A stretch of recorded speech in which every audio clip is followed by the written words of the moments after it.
El estridente sonido de una alarma rompió el silencio de la madrugada en la tranquila y acomodada comunidad de Júpiter, Florida.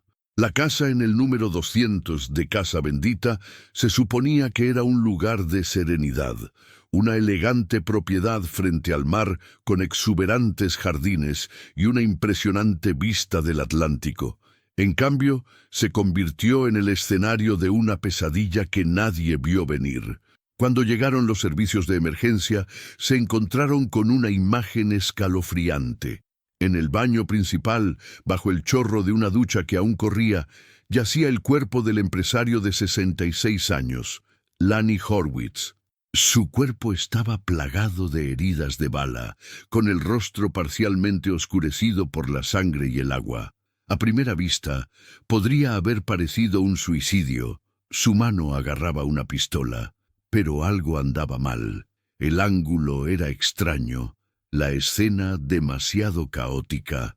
Esto no era un suicidio, fue un asesinato a sangre fría. Lani Horwitz era el tipo de hombre que podía iluminar cualquier habitación con una mezcla de confianza y control. Nacido en Buffalo, Nueva York, Lani trabajó incansablemente para construir su imperio inmobiliario. Era de los que disfrutaban del orden en todo, desde cómo ordenaba sus corbatas en el armario hasta cómo funcionaba su empresa. No era cruel, pero sí agudo, calculador y, a veces, distante. Exigía perfección y esperaba lealtad a cambio. Donna era su opuesto en todos los sentidos. Donde Lani era controlado, ella era emocional. Donde Lani era práctico, ella era romántico. Donna era el tipo de mujer que entregaba todo su corazón a las personas que amaba.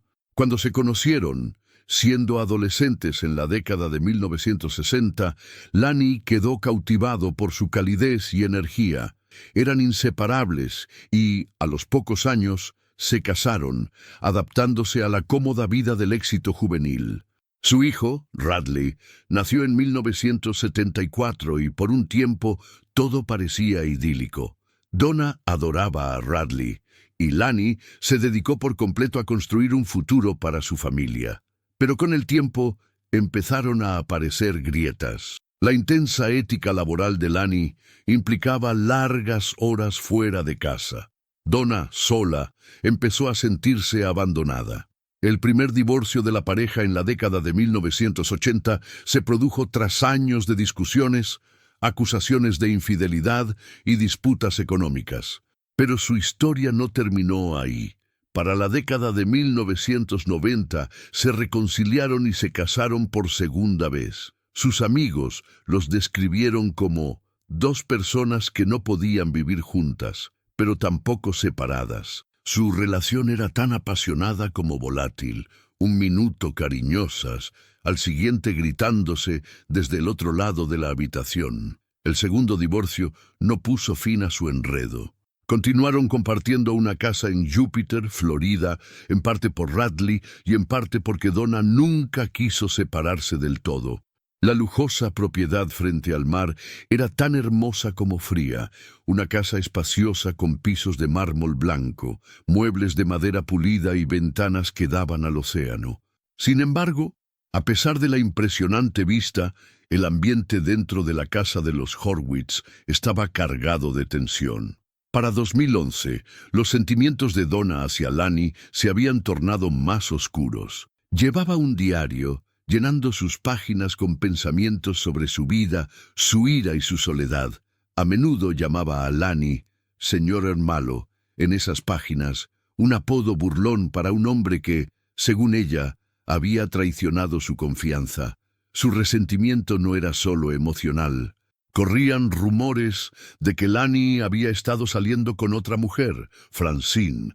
Donna creía que esta relación no era solo una amistad, sino una conexión romántica.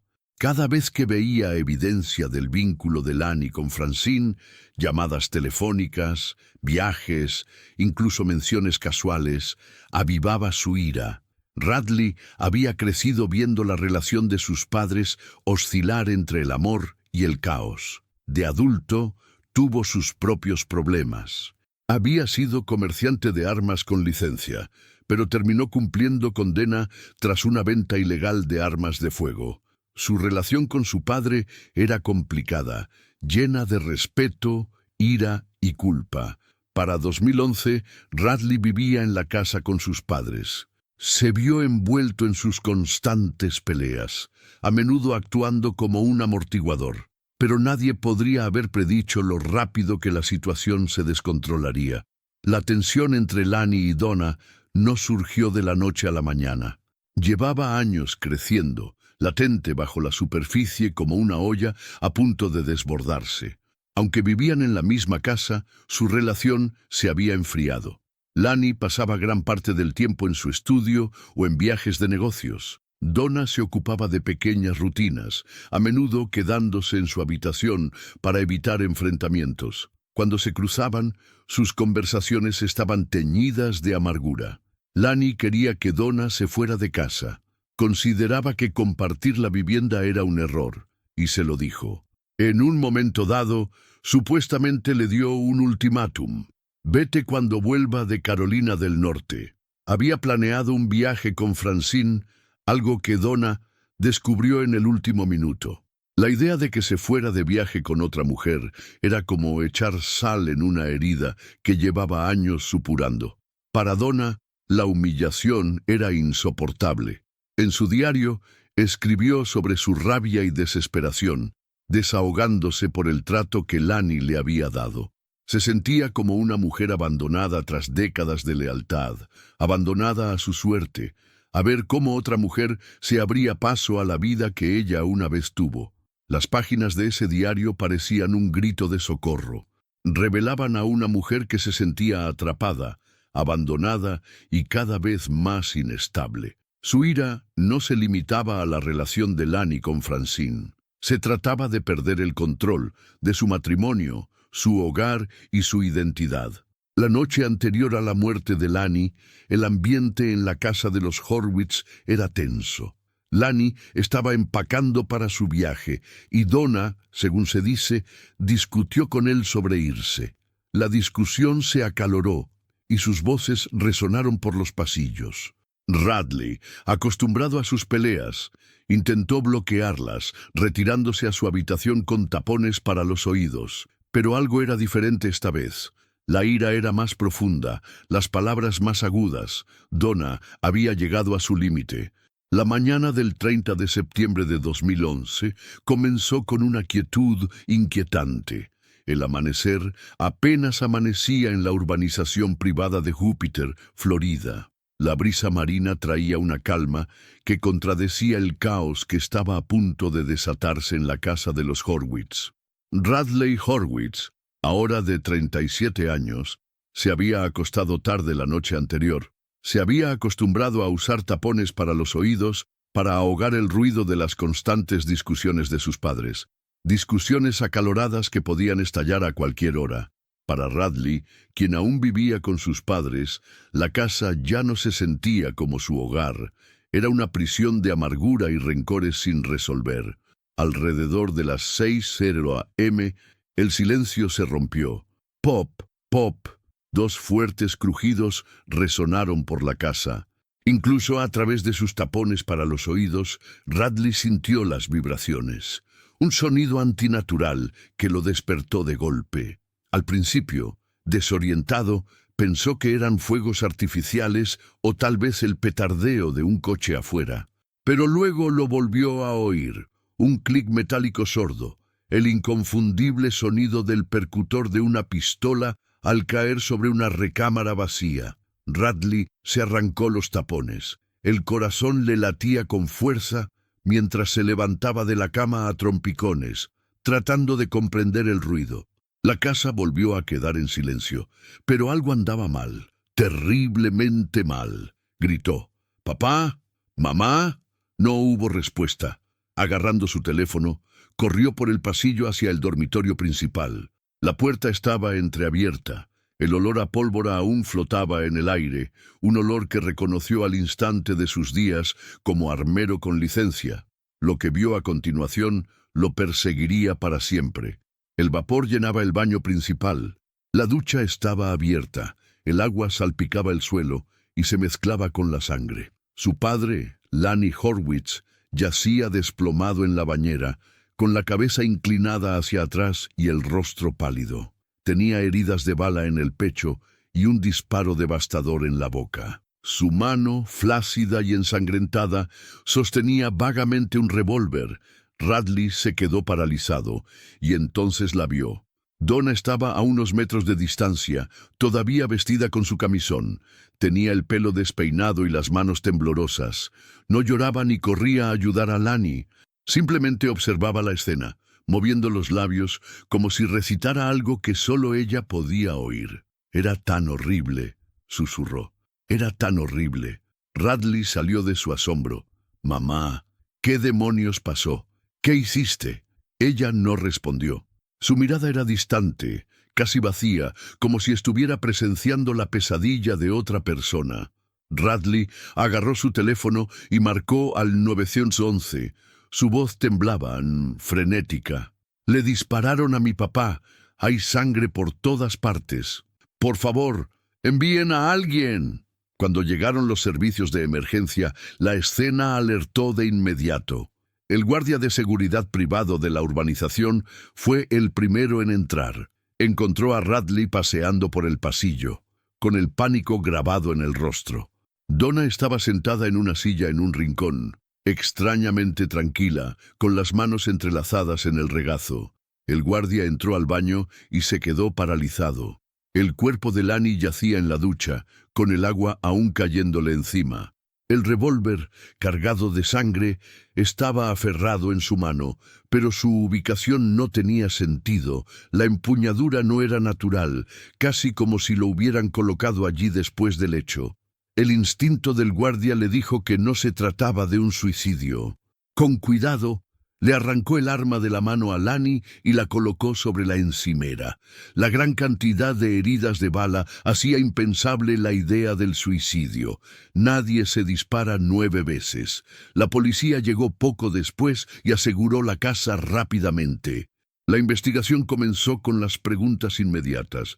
¿Quién tenía acceso a las armas de la casa? ¿Se trató de un robo que salió mal? ¿O se trataba de algo mucho más personal? Los técnicos de la escena del crimen se pusieron manos a la obra. El baño revelaba una historia violenta. Las salpicaduras de sangre en el cristal y los azulejos de la ducha indicaban que Lanny había recibido un disparo mientras estaba dentro, acorralado y sin escapatoria. Había evidencia de punteo, pequeñas quemaduras en la piel alrededor de las heridas que indicaban disparos a corta distancia. En la encimera del baño, los detectives encontraron una toalla con 2 agujeros quemados. Esto coincidía con el disparo a través de la toalla, posiblemente para amortiguar el sonido de los disparos. Encontraron no una, sino 2 armas en la casa. Una estaba en el baño con el cuerpo de Lanny, otra estaba enfundada en el dormitorio principal. Ambas estaban registradas a nombre de la familia. El comportamiento de Donna desconcertó a los investigadores. Al ser interrogada en la escena, no ofreció una explicación coherente. Repetía una y otra vez que Lanny era malo, que hacía cosas horribles, pero nunca dijo haber visto lo sucedido. Ella sugirió que tal vez se suicidó, pero cuando los detectives analizaron las pruebas, esa teoría se desmoronó al instante. Radley, todavía en estado de shock, les contó a los detectives exactamente lo que había oído. 2 disparos y luego el chasquido de una pistola. Describió cómo corrió al baño y encontró a su padre muerto y a su madre cerca. Radley insistió en que no había tocado ni el arma ni el cuerpo. Pero los investigadores no podían ignorar el pasado de Radley.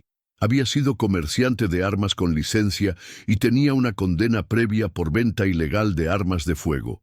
En teoría, tenía el conocimiento y el posible motivo. Se beneficiaría del seguro de vida de su padre. ¿Podría el hijo haber montado la escena para incriminar a su madre? Una de las pruebas más misteriosas se encontró afuera, en la puerta de acceso a la propiedad. Una mancha de sangre, mezclada con lo que parecía ser una huella dactilar parcial, no coincidía con Radley ni con Donna. Era sangre de Lanny, pero con ADN de otra persona, una fuente no identificada. ¿A quién pertenecía ese ADN? ¿Había una tercera persona involucrada? ¿O era simplemente una mancha transferida accidentalmente por alguien que había tocado a Lani durante el caos? La prueba más contundente no se encontró en el baño, se encontró en la habitación de Donna, un diario. En él, ella había volcado sus sentimientos de ira y traición.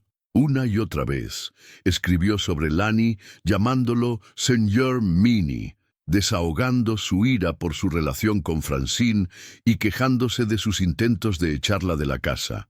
El diario se leía como los pensamientos de una mujer descontrolada, consumida por los celos. La fiscalía argumentaría más tarde que el diario no era solo una herramienta de desahogo, sino la hoja de ruta de su descenso hacia el asesinato.